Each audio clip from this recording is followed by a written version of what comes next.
I'm Brandi Blair from Jones Skelton and Hockley in Phoenix, Arizona.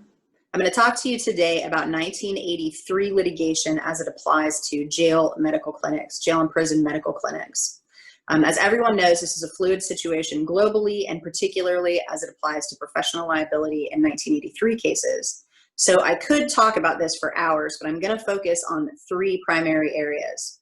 First, prevention, infection, and isolation. Prevention. This one is particularly difficult in an institutional setting. There are very few corrections institutions, and I really don't know of any, that don't struggle with overpopulation issues. Correctional facilities group a lot of people together that have questionable medical backgrounds, they're transient, and they include populations that for whatever reason are unwilling or unable to implement procedures to keep themselves and those around them safe. Social distancing standards can be impossible under these circumstances, so medical and correctional staff need to be particularly vigilant. Further, vigilance cannot be limited to inmates. When we talk about litigation with respect to COVID inside of these facilities, we can very easily be talking about employment litigation, although I'm not talking about that today. In preparation for this talk, I've spoken to staff at a myriad of facilities, and the ones that seem to be doing the best at keeping COVID infections under control are those that have open and transparent lines of communication. And I don't mean just between patients and medical staff, but also with corrections officers and amongst people who are in charge of similar facilities. Developing lines of communication among multiple similar facilities broadens the ability to problem solve and come up with strategies to keep populations from getting infected and to keep employees and populations safe and thus litigation down. Infection. From a litigation standpoint, inmates have no ability to self-isolate or protect themselves or to seek any kind of medical care outside of what they are provided at the facilities. This makes them a particularly vulnerable population, and that's reflected and codified in common law and in legislation. Although there are various state and federal legislation designed to protect medical staff generally from COVID-related medical negligence cases, that does not extend to protect facilities and staff from Section 1983 deliberate indifference. Inmates are more likely than the general population to be suffering substantial comorbidities and have poor medical access, which makes them vulnerable to bad outcomes. This is exacerbated by the fact that these populations are often less than forthcoming with jail and medical staff, and that includes during intake interviews. And even worse, a huge portion of inmate populations suffer drug withdrawal, which not only depletes their immune system, making them more vulnerable, but also masks COVID systems.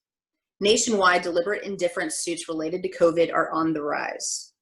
Medical staff must be particularly observant during this pandemic nationwide. Every time a new person, employee, visitor, inmate, law enforcement, anyone enters your facility, they are potentially introducing infection into the facility. And with the introduction of infection, they are potentially introducing litigation into the facility. Finally, and because I had to pick only a few things to talk about today, I'd like to talk about isolation. Isolation is obviously a key component of protecting populations from COVID transmission, but it has its own set of problems as it relates to corrections. Most people who either provide correctional care or practice Section 1983 law know that isolation is a double-edged sword that frequently results in due process and deliberate indifference allegations. For the most part, inmates don't like to be locked away. It's typically reserved for serious discipline actions and for those inmates that pose a danger to themselves or for others. Early research has shown a sharp upturn in anxiety and suicidal ideations for the general population of the world as a result of the COVID pandemic, and that is going to be particularly true among inmates.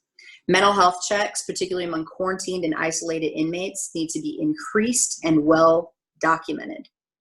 This is particularly true in smaller institutions that may be making use of administrative segregation units for purposes of COVID isolation.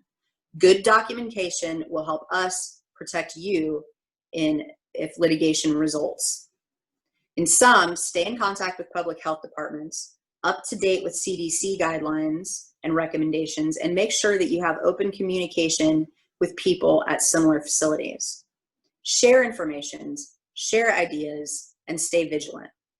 For more information, I encourage you to check out the NCCHC website at ncchc.org. And you can also reach out to me anytime at bblair@jshfirm.com. That's BBLAIR@jshfirm.com. Thank you for listening to me, and take care and enjoy the rest of your day.